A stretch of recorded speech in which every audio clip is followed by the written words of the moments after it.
Welcome back to the Short Shift Fantasy Hockey Podcast. I'm Ben Burnett. Joining me, as always, my buddy and yours, Louis Ezekiel. Louis, my friend, are you ready to take the L on the eternal Ilya Samsonov versus John Gibson debate?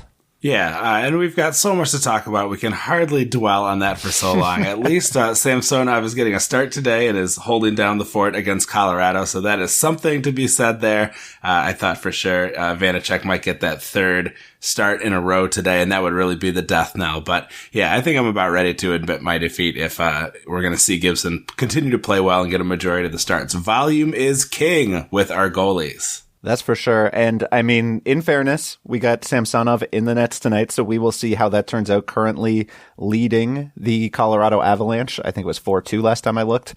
But we got to get right into it. You are absolutely correct about that. And we have to start with the heartbreak of the season. I hope that this is my lowest of the low. Nikita Kucherov out with a hip injury, could be in line for surgery, rumored to be out between 6 and 10 weeks. Louis, I am absolutely shattered by this. While he's out, it looks like Corey Perry will get the first shot on line one with Braden Point and Andre Palat. Perry's been a 25 to 35 point guy for the past 3 seasons, and the Bolts have a bad schedule coming up. So I'm feeling pretty meh about Corey Perry. I think that the biggest benefactor here, as most people have already figured out, is going to be Andre Palat. He looks to jump right up on the top power play with Kucherov out. I was really low on Palat in drafts because he put up a 69-point pace last year on power play 1 with Kucherov out of the lineup, and he was being drafted as if he was likely to repeat those numbers, even though Kucherov's return bumped him off that top unit. Now, if you drafted Palat, you're about to reap those benefits. So, unfortunately, he's rostered in 94% of Yahoo leagues already, so you're likely not going to get any waiver wire value here. Yeah, all I can really say is how sad I am about Nikita Kucherov going down.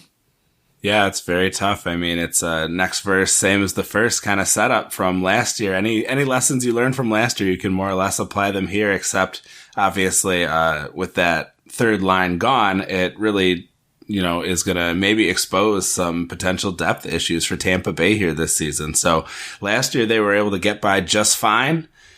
This season, I don't know if it's going to be quite so easy for them. It'll be interesting to see how things play out over the course of the next few weeks. But I think you're right. Not any interest in Corey Perry. Palat, if he's around, which he's not, again, in almost all of these Yahoo leagues, but, certainly someone to keep an eye on. But yeah, I think you're right. This is just one of those situations where it's very unfortunate, but at least we can sort of apply what we already learned from the last time this happened. The one thing I will say with Corey Perry, I could definitely see him being cycled out of that spot quickly. And I think we'll either see Stamkos or Cirelli there, right? It just doesn't feel like they wouldn't go to something that works better right now. They're being shut out by Florida in the second period. So we'll see, I guess, what comes next from that situation. Yeah, honestly, it's a little bit of a bummer because that second line was so much fun with Stamkos and Cirelli together. So to have, have them, I assume they're trying to keep them together, which is why you have Perry up on the top line. But yeah, I don't know how long that experiment is going to really last. All right, Louis, what did you want to talk about next? The other big news that came out was we got some clarity on the Evander Kane situation. So it's come out that he's going to be suspended for 21 games, which means he would be eligible for a return in early December.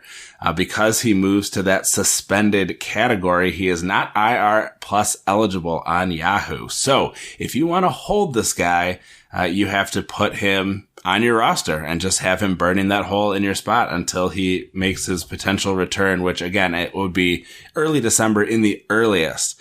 So a lot of people have been asking, what do we do with Kane? Do we hold on to this guy? Do we just jettison him? Obviously, he has the potential for a ton of value, especially in categories leagues or points leagues that count things like hits or maybe PIMs.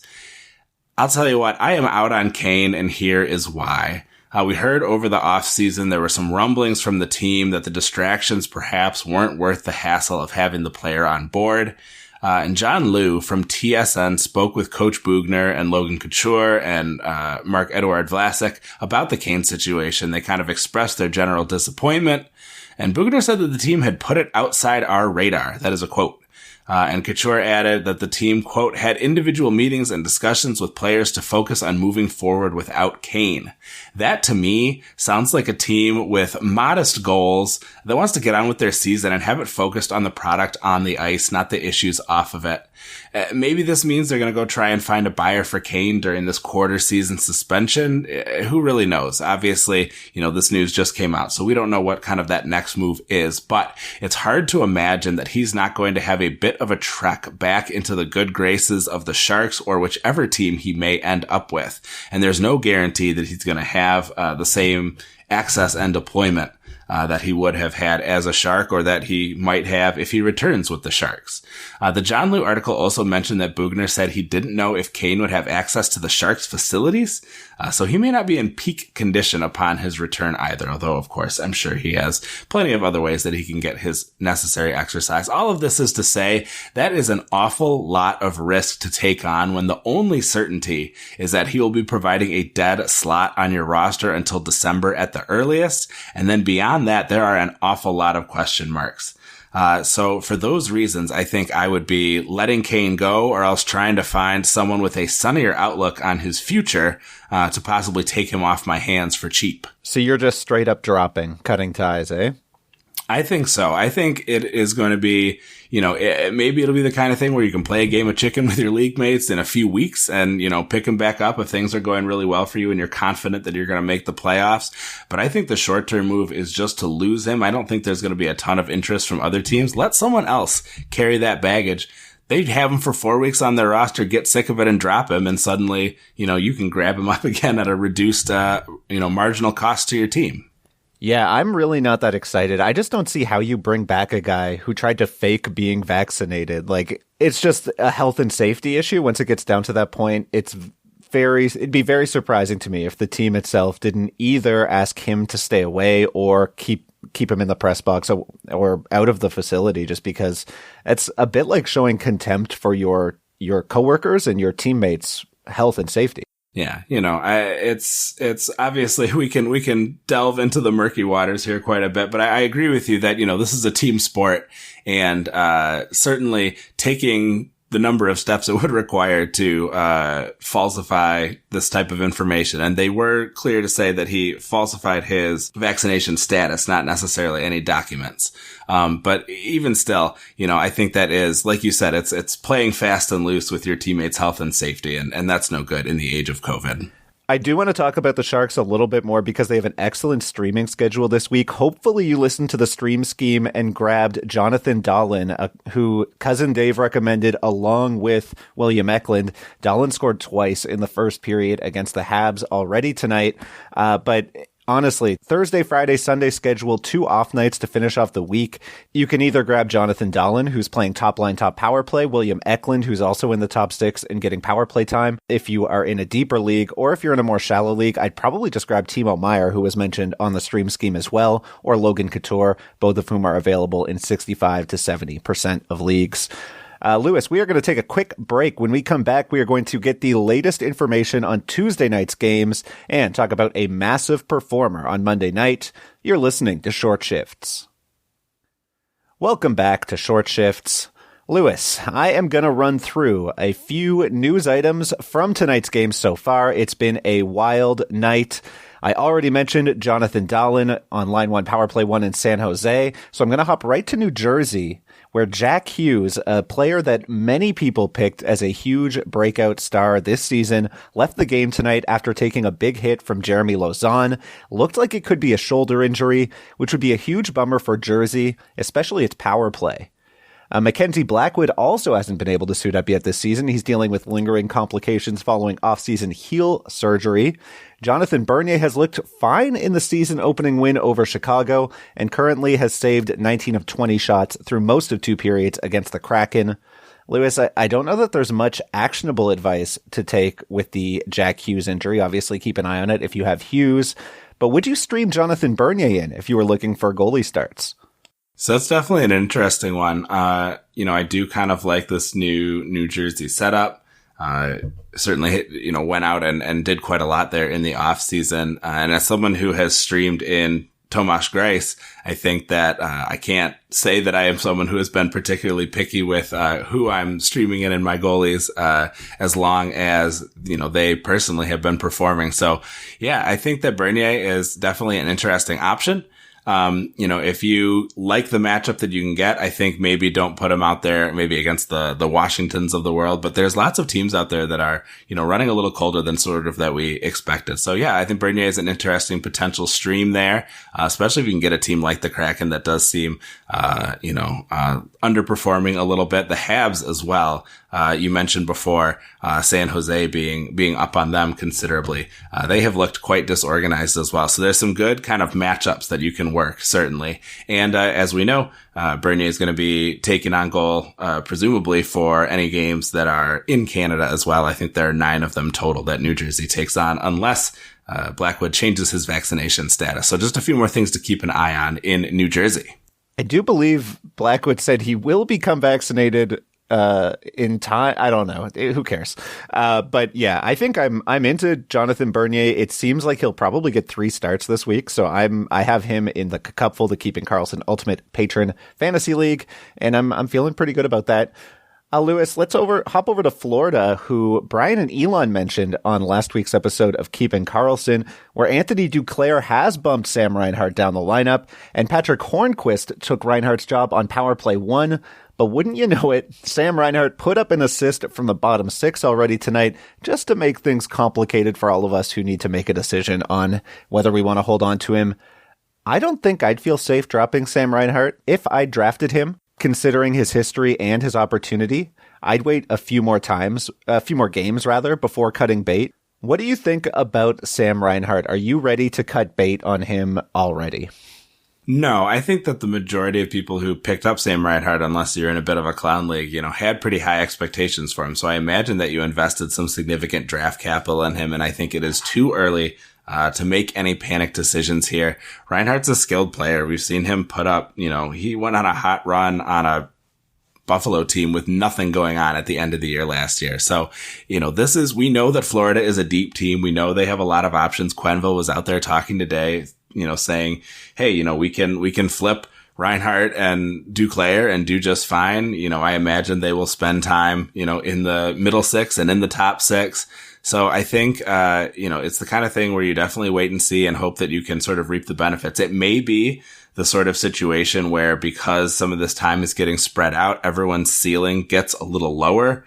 But there's so much opportunity for really great deployment in Florida. I think you just hang on and wait to see how things settle down. One thing that's been interesting about Duclair is even when he has gotten that top line deployment, he very rarely has seen time on the power play. And that's really limited him to kind of the low teens in terms of minutes, even at his best. So it's pretty, obviously it's exciting deployment, when he's up on that top line and there's a ton of skill.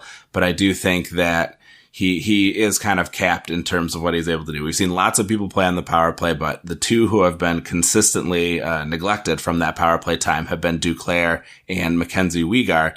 Weegar can provide a lot of peripheral help for you, but Duclair has to keep scoring if he's going to maintain his value for you.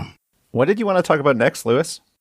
So you mentioned, or previously you talked about Dave Betton making a nice call. Another nice call that he made was for Jordan Kyrou, who just put out an absolutely outstanding performance on Monday. Anybody who listened to Stream Scheme, and all of you should, and picked him up, enjoyed a 2-goal, 2-assist performance. Now, with the small caveat that it was up against one of the worst goalies, if not the worst goalie in hockey this season, but points are points. So yeah, a really nice turnout for Jordan Kyrou, an outstanding start to the season. Someone else who took notice of Jordan Kyrou was Corey Schneider on Twitter. He really liked what he saw from Kyrou's passing game. He credited him with 4 shot assists and 5 secondary shot assists. So that suggests that he's playing a key role in the offense when he's on the ice, which is backed up by his 100% 5v5 points participation thus far. So he's gotten in on every goal that's been scored at 5v5 while he's been on the ice. That's obviously great to see. Probably not sustainable. I'm going to be the Brian here for a moment and pour a little bit of cold water on Jordan Kyrou's torrid pace. He's only played 13 minutes a night for these first couple games, and you really prefer that he be more in like the 15-16 range for a reliable second line scorer. He's not going to maintain his 40% shooting percentage, his 29% on ice shooting percentage, or that 100% points participation. So he's buoyed somewhat right now by some great work in a small sample size, again, including 4 points against a pretty hapless goalie in Carter Hutton. He's definitely worth rostering while he's hot. And with luck, maybe he can secure himself some more minutes. He is not going to get you the 240 points he's on pace for. He's not going to get you 75 points, I don't think. Let's not forget that last season he had 14 points in his first 15 games, and then slowed down considerably with just 11 over the next 26. Before he had a nice little bounce back towards the end of the season with 10 points in the last 14 games of the season. I think he can definitely be a 60-point guy this season with room for more if injuries open up some additional ice time, or if he can crawl his way onto that top power play. But maybe this is someone who is worth flipping for a player like Matty Tkachuk or Kevin Fiala, who haven't had that same early season outburst, but have higher ceilings and much better deployment. So just a couple names to sort of consider as possible trade targets. Obviously, if he can keep up the pace, the longer he can do so, the more appealing he might become. And you may be able to go after a bigger name.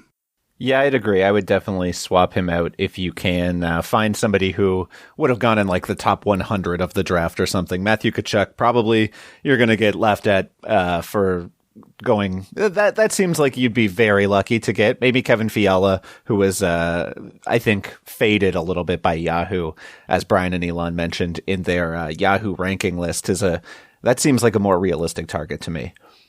Let's hop over to Seattle, where an unexpected outjury, Yanni Gourde, back in the lineup for Seattle only 3 months after undergoing off-season shoulder surgery. Gourde was initially not expected back until December. He jumps right on the top line with Jordan Eberle and Jaden Schwartz, and that trio is joined by Jared McCann and Mark Giordano on the top power play unit. Lewis, I'm curious how you're feeling about Yanni Gourde, but I'm also wondering whether you're worried about Jared McCann, your cupful boo, being pushed down the lineup. He started hot on line 1 power play 1 with 2 goals and 3 points in his first 2 games, but has just 6 shots through his first 4.5 games. So I'm wondering, Gourde and McCann, how are you feeling about the two of those? So it's interesting. I'm glad you brought him up. And, I think McCann is someone that I talked about in the preseason as someone who with some expanded minutes might be able to, be a bigger producer, kind of like a light version of a Jakub Vrana, potentially. And if he ends up getting second line minutes, I think he does lose some of that shine. Jordan Eberle has definitely been a good, top line teammate for him. And Jonas Donskoy is nobody to scoff at, so I don't mind that second line deployment. I really do think, the Kraken are very much in the process of figuring out who they are and how they are going to approach these games. So I imagine we're going to continue to see a fair amount of shuffling around on those lines. I do think Yanni Gourde might ultimately be better set up to be a second line center for them, but I'm not the coach of the team. I'm not going to be able to make those types of decisions. And I think I might be a little bit of biased just because of the shares of McCann that I hold, but I do still kind of like him on that second line. I think he can do okay as long as he's getting top power play deployment.